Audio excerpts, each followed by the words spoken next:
Bakit daw hindi pa rin nila nakikita in one frame o nagchichikan sina Derek Ramsey at Ellen Adarna. Tapos tinatanong din ako, magkahiwalay ba sila ng bahay? Ano alam mo dyan? Siyempre hanggang ngayon patanong pa rin yan kung sila ba ay pansamantalang nagpahinga muna kahit sila alam naman nating mag-asawa at kumbaga nagkanya-kanya muna para ano muna tayo, medyo break muna tayo. Tapos pag okay na ano ulit sila, saling puwersa ulit para sa kanilang mga anak.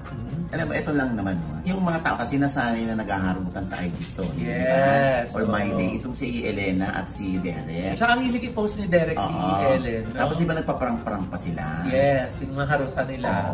Tsaka mga kulitan. Kaya feeling ko naman, parang ano lang to, hindi parang one of those quarrels ng mag-asawa. Yung mga, tampu-tampuhan lang siguro yan. Kasi di ba, may post din si Ellen. Ay, oo! Ano na yung pinost si Ellen? Sabi niya, pinatunayan niya na pinafollow niya pa rin si Derek. Kasi nga dahil nga, ang dami na hahanas na hiwalay na sila. Sabi niya, tigilan niyo na kami ha! Dami na fake news eklagu. So, I never unfollowed my husband.